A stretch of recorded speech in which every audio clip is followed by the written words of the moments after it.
আসসালামু আলাইকুম।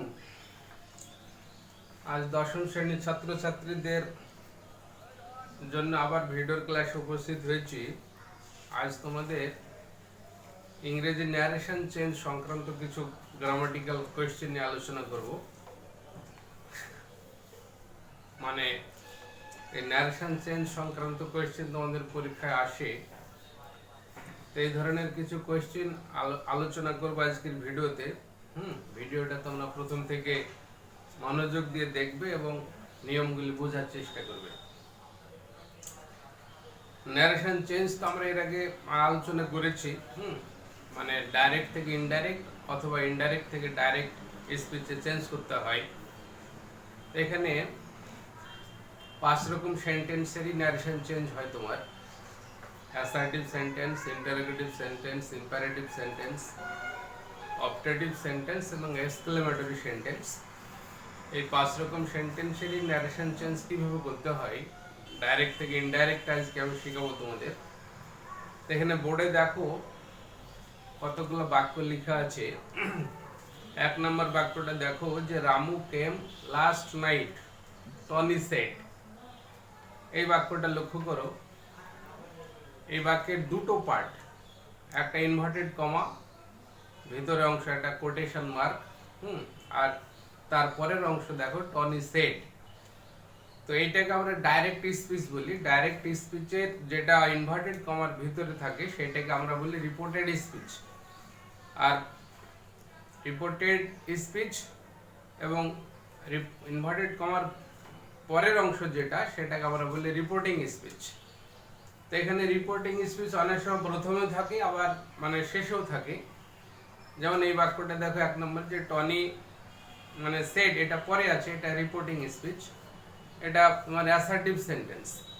তো অ্যাসার্টিভ সেন্টেন্সে রিপোর্টিং স্পিচের যে ভার্ব থাকে, এখানে সেড আছে রিপোর্টিং ভার্ব। এই রিপোর্টিং ভার্বটাকে চেঞ্জ করতে হয়। তোমার অ্যাসার্টিভ সেন্টেন্সের ক্ষেত্রে সেডের পরিবর্তে আমরা টোল্ড লিখি, অথবা অনেক সময় সেডও লিখি আর কি। এখানে টোল্ড লিখবো আমরা। টনি টোল্ড দ্যাট, এখানে একটা কনজাংশন দ্যাট ব্যবহার করতে হবে রিপোর্টিং স্পিচের পর। তাহলে Tony told that Ramu had come on the previous night. এখানে লাস্ট নাইট ডাইরেক্ট স্পিচে থাকলে ইনডাইরেক্ট স্পিচে অন দ্য প্রিভিয়াস নাইট লিখতে হয়। আর আরও একটা বিষয়, রিপোর্টিং স্পিচ যদি পাস্ট টেন্সে থাকে, রিপোর্টিং স্পিচটা যদি পাস্ট টেন্সে থাকে তাহলে তোমার রিপোর্টেড স্পিচকেও পাস্ট টেন্সে নিয়ে যেতে হয়। তো রিপোর্টিং স্পিচ, এখানে রিপোর্টেড স্পিচ দেখো রামু কেম লাস্ট নাইট, এটা পাস্ট ইনডেফিনিট টেন্স আছে। পাস্ট ইনডেফিনিট টেন্স থাকলে এটাকে পাস্ট পারফেক্ট টেন্সে নিয়ে যেতে হয়। তাহলে Tony told that Ramu had come on the previous night, এটা হবে। দ্বিতীয় সেন্টেন্সটা দেখো, 5 years ago said Wordsworth, I came to the valley of Wye. এখানে ওয়ার্ডসওয়ার্থ বলছে যে 5 বছর আগে আমি এই ওয়াই নদীর উপত্যকায় এসেছিলাম। এখানে দুটো অংশ আছে ইনভার্টেড কমার ভিতর। 5 years ago একটা অংশ ইনভার্টেড কমার মধ্যে, তাহলে এটা রিপোর্টেড স্পিচের অংশ। আর সেড ওয়ার্ডসওয়ার্থ এটা হচ্ছে তোমার রিপোর্টিং স্পিচ। আর দ্বিতীয় আর একটা ইনভার্টেড কমার মধ্যে আছে I came to the valley of Wye. ওয়াইটা হচ্ছে একটা নদীর নাম তোমার। সেই ওয়াই নদীর উপত্যকায় আমি এসেছিলাম 5 বছর আগে, এটা ওয়ার্ডসওয়ার্থ বলছে। এটাও তোমার অ্যাসার্টিভ সেন্টেন্স। তাহলে এখানে ওয়ার্ডসওয়ার্থ টোল্ড দ্যাট, আই বলতে এখানে ওয়ার্ডসওয়ার্থকে বোঝাচ্ছে, প্রোনাউন চেঞ্জ করতে হবে, করেসপন্ডিং প্রোনাউন চেঞ্জ করতে হয়। তাহলে Wordsworth told that he had come to the valley of Wye 5 years ago, এইভাবে লিখতে হবে। তাহলে Wordsworth told that he had come to the valley of Wye 5 years ago, এটা হচ্ছে ইনডাইরেক্ট স্পিচ। তাহলে I came to, এটা first indefinite টেন্সে আছে, ফার্স্ট পারফেক্ট টেন্সে হয়ে গেল তোমার, had come হলো। আচ্ছা, 3 নম্বর সেন্টেন্স দেখো, Sita said to Ram, I shall go to the forest with you as I am your wife. Sita রামাকে বলল যে আমি তোমার সঙ্গে বনে যাব যেহেতু আমি তোমার স্ত্রী। এটাও অ্যাসার্টিভ সেন্টেন্স, এটাকে আমাদের ইনডাইরেক্টে নিয়ে যেতে হবে। তাহলে ঠিক সেম একই রকম, সীতা টোল্ড রাম, বা সীতা টোল্ড রামা দ্যাট, এখানে আই বলতে সীতাকে বোঝাচ্ছে, তাহলে she would go to the forest with you বলতে রামকে বোঝাচ্ছে, তাহলে ইউ এর বদলে এখানে হিম করতে হবে, অ্যাজ শি ওয়াজ ইয়োর মানে হিজ ওয়াইফ। তাহলে একটা ইনডাইরেক্টলি লিখতে হবে যে Sita told Ram that she would go to the forest with him as she was his wife. এটা হচ্ছে তোমার ইনডাইরেক্ট স্পিচ।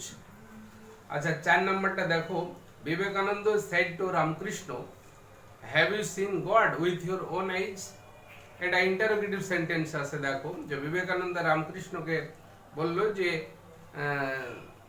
আপনি ঈশ্বরকে নিজের চোখে দেখেছেন, কোশ্চেন করছে, ইন্টারোগেটিভ সেন্টেন্স। তাহলে ইন্টারোগেটিভ সেন্টেন্সের রিপোর্টিং ভার্ব যে মানে সেড টু, হ্যাঁ,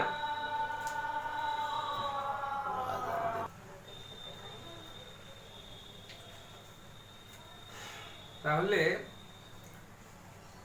বিবেকানন্দ সেড টু রামকৃষ্ণ, এই বাক্যে দেখো ইন্টারোগেটিভ সেন্টেন্স আছে। এখানে রিপোর্টিং ভার্ব সেড এর বদলে আমরা আস্কড লিখবো অথবা এনকোয়ার্ড লিখতে হয়। তাহলে বিবেকানন্দ আস্কড রামকৃষ্ণ, আর এখানে রিপোর্টেড স্পিচে যেটা ইন্টারোগেটিভ সেন্টেন্স শুরু হচ্ছে সেইটা যদি তোমার কোনো ডব্লিউএইচ ওয়ার্ড দ্বারা শুরু হয় তাহলে সেইটাকে লিখতে হয়, আর যদি কোনো ডব্লিউএইচ ওয়ার্ড না থাকে তাহলে একটা ওয়েদার লিখতে হয় অথবা ইফ লিখতে হয়, কনজাংশন হিসাবে। তাহলে আমরা এই বাক্যটা লিখবো যে Vivekananda asked Ramakrishna whether he had seen God with his own eyes. তাহলে ইউ বলতে এখানে রামকৃষ্ণকে বোঝাচ্ছে, থার্ড কৃষ্ণ, এই থার্ড পারসন রামকৃষ্ণ। তাহলে এখানে ইউ থেকে তোমার হি করতে হবে, আর ইউর বলতে এখানে রামকৃষ্ণেরই বোঝাচ্ছে, তাহলে এখানে হিজ হয়ে যাবে। তাহলে Vivekananda asked Ramakrishna whether he had seen God with his own eyes. এটা হচ্ছে ইনডাইরেক্ট স্পিচ। তারপরে 5 নম্বর সেন্টেন্স দেখো যে why are you so late Ayesha asked the teacher. এবার টিচার শিক্ষক মহাশয় জিজ্ঞাসা করলো, আয়েশা তোমার এত দেরি কেন? Why are you so late asked the teacher. তাহলে এটা ইন্টারোগেটিভ সেন্টেন্স। এখানে দেখো রিপোর্টেড স্পিচ যেটা ইনভার্টেড কমার ভিতরে আছে, হোয়াই দিয়ে শুরু হয়েছে ডব্লিউএইচ ওয়ার্ড, তাহলে এখানে আমরা কনজাংশন হিসাবে ওয়েদার বা ইফ লিখবো না, এটাই লিখবো, হোয়াই লিখতে হবে। তাহলে দ্য টিচার আস্কড এই অংশটা আগে লিখবো, the teacher asked Ayesha, the teacher asked Ayesha why she was so late. Why she was so late যখন এটা ইনডাইরেক্ট স্পিচ হয়ে যাবে তখন এটা অ্যাসার্টিভ সেন্টেন্স হয়ে যাবে, তখন আর মানে কোটেশন মার্কও থাকবে না, ইন্টারোগেটিভ চিহ্নও থাকবে না তোমার, এটা অ্যাসার্টিভ সেন্টেন্স হয়ে যাবে। তাহলে এই বাক্যটা আমরা লিখবো, the teacher asked Ayesha why she was so late. ঠিক আছে। আচ্ছা কোয়েশ্চেন নাম্বার 6 দেখো, the general said to his soldiers follow me. This is an imperative sentence. সেনাপতি তার সৈনিকদেরকে বলল যে ফলো মি, আমাকে অনুসরণ করো। তাহলে ইম্পারেটিভ সেন্টেন্স আদেশ, উপদেশ, অনুরোধ, প্রার্থনা এইসব বোঝালে ইম্পারেটিভ সেন্টেন্স হয়। তাহলে ইম্পারেটিভ সেন্টেন্সে সেডের পরিবর্তে কি লিখতে হয়? আদেশ অনুসারে তোমার অর্ডার, কমান্ড, রিকোয়েস্ট, হ্যাঁ, এন্ট্রিট এই সমস্ত লিখতে হয়। তাহলে সেনাপতি সৈনিকদেরকে কি অর্ডার করবে, আদেশ করবে। The general ordered his soldiers, said পের বদলে ordered অথবা commanded, the general ordered his soldiers to follow him। এখানে ইনডাইরেক্ট স্পিচে তোমার মানে কোনো কনজাংশন ব্যবহার করতে হয় না ইম্পারেটিভ সেন্টেন্সে, শুধু মেন ভার্বের আগে একটা ইনফিনিটিভ টু লিখতে হয়। তাহলে ফলোর আগে একটা টু লিখলেই হয়ে গেল, the general ordered his soldiers to follow him। ঠিক আছে, মি বলতে সেই জেনারেলকে বোঝাচ্ছে, হিম হয়ে গেল। আচ্ছা তারপরে 7 নাম্বার সেন্টেন্স দেখো, the pleader said to the magistrate please take pity on the poor fellow. Pleader হচ্ছে তোমার উকিল আর কি, হ্যাঁ, উকিল কি করলো ম্যাজিস্ট্রেটের কাছে মানে আবেদন করেছিল, বলেছিল যে প্লিজ দয়া করে take pity on the poor fellow, এই বেচারা গরিব লোকটির উপরে একটু দয়া প্রদর্শন করবেন, দয়া দেখাবেন, এরকম বলে। এটা ইন্টারোগেটিভ সেন্টেন্স। তাহলে the pleader appeal to the magistrate, অর্থ অনুসারে অ্যাপিল করলেই বেশি ভালো হচ্ছে এটা। The pleader appealed or entreated the magistrate to take pity on the poor fellow. তাহলে প্লিজটা তোমার উঠে গেল, এখানে প্লিজ থাকলো না। প্লিজ থাকার কারণে আমরা অ্যাপিল টু আর এন্ট্রিটেড লিখলাম। The pleader appeal to the magistrate to take pity on the poor fellow, এটা হচ্ছে ইনডাইরেক্ট স্পিচ। আচ্ছা 8 নাম্বার কোয়েশ্চেন দেখো, give me blood and I will give you freedom said Netaji to his followers. Netaji তার শিষ্যদেরকে বলেছিল যে আমাকে রক্ত দাও, আমি তোমাদের স্বাধীনতা দেব। এই বাক্যটা দেখো, এখানে কিছুটা অংশ ইম্পারেটিভ আছে, কিছুটা অ্যাসার্টিভ সেন্টেন্সে আছে। তাহলে গিভ মি ব্লাড এই অংশটা হচ্ছে imperative, I will give you freedom এটা হচ্ছে অ্যাসার্টিভ। দুটো মানে সেন্টেন্সের মানে দুই ধরনের সেন্টেন্স আছে এখানে রিপোর্টেড স্পিচের ভিতর। Said Netaji to his followers, তাহলে আমাদেরকে সেইভাবে লিখতে হবে এটাকে ইনডাইরেক্ট স্পিচে, যে Netaji said to his followers এইভাবে লিখতে পারি, বা নেতাজি টোল্ড হিজ ফলোয়ার্স। হ্যাঁ, নেতাজি টোল্ড হিজ ফলোয়ার্স বা সেড টু হিজ ফলোয়ার্স এইভাবে যদি আমরা লিখি। হ্যাঁ, বা এখানে এইভাবে লেখা যেতে পারে যে নেতাজি তার সৈনিকদেরকে তার অনুগামীদেরকে রক্ত দিতে বলেছিল, এবং সে আরো বলেছিল যে যদি তারা তাকে রক্ত দেয় তাহলে সে তাদেরকে স্বাধীনতা দেবে। এইভাবে আমরা বলবো একটা বাক্যটা। তাহলে নেতাজি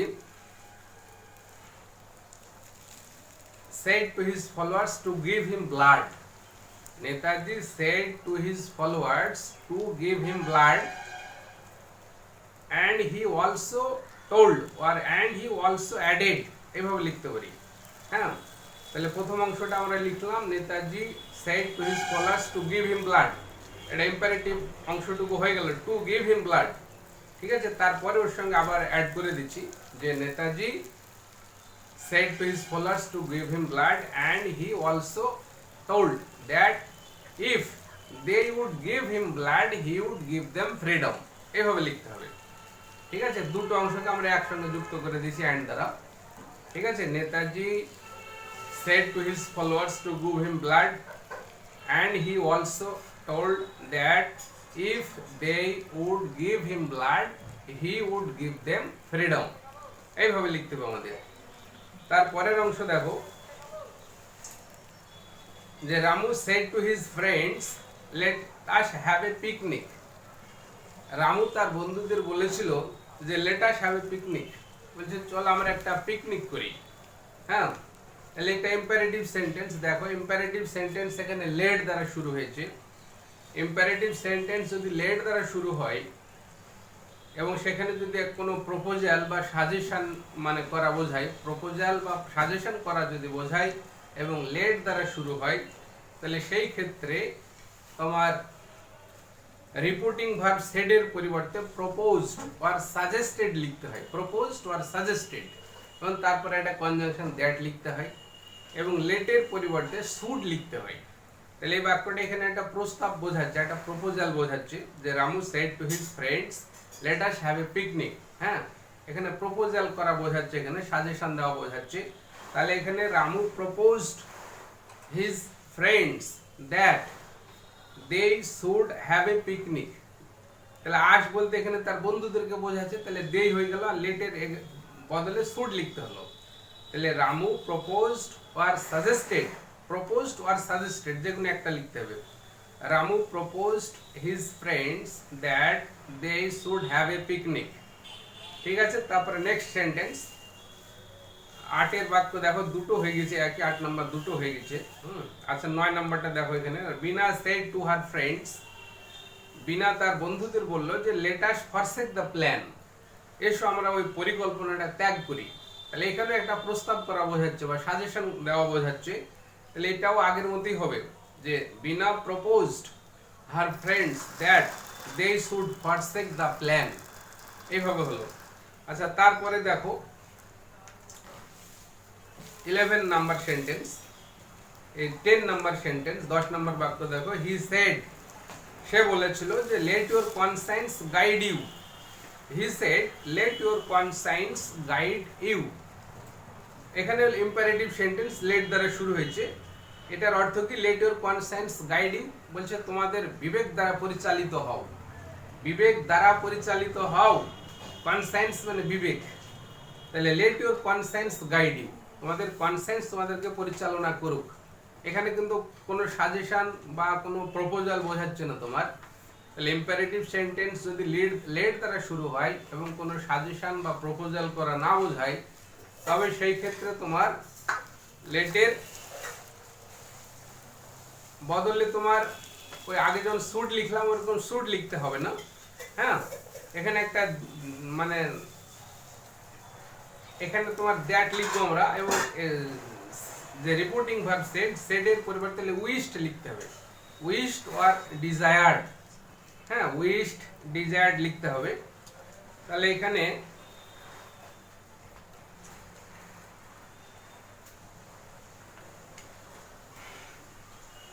তাহলে এই বাক্যটা আমরা লিখব যে হি উইশড, উইশড লেখা যায় বা সেডও লেখা যায় তোমার, যখন ইম্পারেটিভ সেন্টেন্স লেট দ্বারা শুরু হচ্ছে এবং প্রপোজাল বা সাজেশন বোঝাচ্ছে না, সেই ক্ষেত্রে আমরা সেডের পরিবর্তে উইশ লিখতে পারি বা সেড লিখতে পারি আর কি, বা টোল্ড লেখা যায়, এবং একটা দ্যাট লিখতে হয়।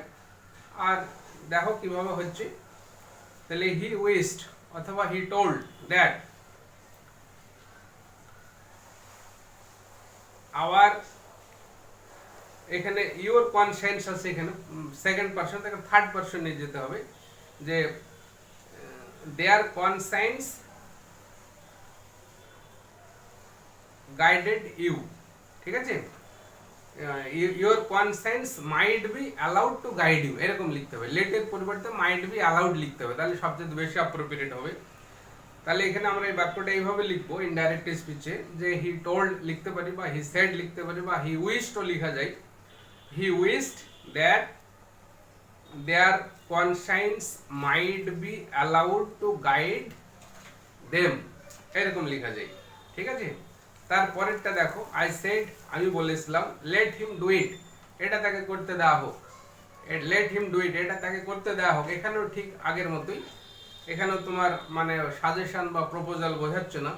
তাহলে হি টোল্ড বা he said that he might be allowed to do it, he might be allowed to do ইট, এরকম লিখতে হবে। লেটের পরিবর্তে মাইট বি অ্যালাউড লিখতে হবে, he might be allowed to do it. আর ভার্বের একটা টু লিখছি আমরা। আচ্ছা, তারপরে সেন্টেন্স দেখো 12 নম্বর বাক্য, may God make my country happy and prosperous said the speaker. বক্তা এখানে বলেছিল যে may God make my country happy and prosperous, বলছে যে আমার মানে ঈশ্বর আমার দেশকে সুখী এবং সমৃদ্ধ করুক। এটা অপটেটিভ সেন্টেন্স তোমার, ইচ্ছা প্রকাশ পাচ্ছে, প্রার্থনা করা বোঝাচ্ছে। হ্যাঁ, তাহলে এখানে তোমার অপটেটিভ সেন্টেন্সে সেডের পরিবর্তে প্রেড লিখতে হয়, প্রেড ওর উইশড। তাহলে the speaker prayed that God might make his country happy and prosperous, এরকম ইনডাইরেক্ট স্পিচে হবে। আবার বলছি বাক্যটা, the speaker said that the speaker prayed, optative সেন্টেন্সে সেডের পরিবর্তে প্রেড লিখতে হয় বা উইশড লিখতে হয়। তাহলে the speaker prayed that God might make his country happy and prosperous. এখানে মেয়ের পাস্ট টেন্স তোর মাইট হয়ে যাবে। ঠিক আছে, আচ্ছা পরের বাক্যটা দেখো 13 নম্বর বাক্য, farewell my friends said he. Farewell বিদায়, মাই ফ্রেন্ডস বলছে আমার বন্ধু সকল, সেড হি সে বলেছিল, তার বন্ধুদেরকে বিদায় জানিয়েছিল। এটাও তাহলে ইম্পারেটিভ সেন্টেন্স। তাহলে এখানে আমরা কিভাবে লিখব, এই ধরনের যদি থাকে তাহলে এখানে লিখতে হবে he bade farewell to his friends, এরকম লিখতে হবে। He bade, BADE, he bade farewell to his friends, এটা ইনডাইরেক্ট স্পিচে হয়ে গেল। আচ্ছা, তারপর 14 নম্বর সেন্টেন্স দেখো, এখানে আছে hurrah we have won the match said they. তারা বলেছিল যে hurrah we have won the match, বলছে আমরা ম্যাচে জিতেছি, খুব আনন্দ করে বলছে যে আমরা ম্যাচে জিতেছি। তাহলে এটা এক্সক্লেমেটরি সেন্টেন্স। এক্সক্লেমেটরি সেন্টেন্সে তোমার রিপোর্টিং ভার্ব সেডের পরিবর্তে সাউটেড লেখা হয়, বা cried in joy, cried in sorrow এরকম লেখা যায়। সে যদি আনন্দ বোঝায় তাহলে ক্রাইড ইন জয়, আর যদি দুঃখ বোঝায় তাহলে ক্রাইড ইন সরো, বা উইথ জয় উইথ সরো লেখা যায়। ঠিক আছে, আর এখানে দ্যাট লিখতে হয় কনজাংশন, আর তো তোমার করসপন্ডিং চেঞ্জ হবে। তাহলে এখানে দেখো, তাহলে দে এক্সক্লেমড উইথ জয়, অথবা লেখা যায় they exclaimed in joy that they had won the match. Hurrah কথাটা উঠে গেল, দে হ্যাভ আছে, হ্যাভ থেকে হ্যাড হয়ে গেল, they had won the match, exclamatory sentence. আচ্ছা, তারপরে আরো একটা বাক্য দেখো, 15 নম্বর sentence, he said I am undone. সে বলল যে আমি মানে শেষ হয়ে গেলাম, আই অ্যাম আনডান বলছে আমি ধ্বংস হয়ে গেলাম। তাহলে এখানে দুঃখ প্রকাশ পাচ্ছে, এখানে এক্সক্লেমেটরি সেন্টেন্স। তাহলে he exclaimed with sorrow that he was undone, I am undone, এটা হি ওয়াজ আনডান হয়ে যাবে। আচ্ছা, last sentence, how beautiful the rose is said the poet. কবি বলেছিল যে how beautiful the rose is, গোলাপ কত সুন্দর। এখানে একটা ইমোশন প্রকাশ পাচ্ছে, আবেগ উচ্ছ্বাস প্রকাশ পাচ্ছে, এটা একটা এক্সক্লেমেটরি সেন্টেন্স। তাহলে এক্সক্লেমেটরি সেন্টেন্সে দেখো ভাব সব শেষে বসে এবং বিস্ময়সূচক চিহ্ন আছে তারপর। তাহলে এখানে আমরা আনন্দ প্রকাশ পাচ্ছি বাক্যটার মাধ্যমে, the poet shouted in joy এরকম লিখতে পারি, the poet shouted in joy that the rose was very beautiful, the rose was very beautiful.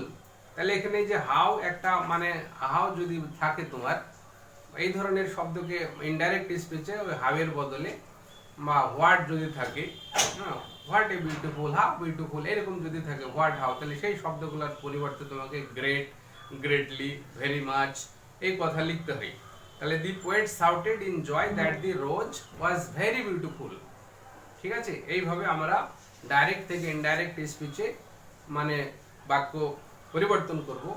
এই ভিডিওটা তোমরা প্রথম থেকে মনোযোগ দিয়ে দেখবে, আশা করি ন্যারেশন সংক্রান্ত সমস্যা মানে ক্লিয়ার হয়ে যাবে। হ্যাঁ, তো আজকের আলোচনা আমি এখানেই শেষ করছি। হ্যাঁ, আসসালামু আলাইকুম।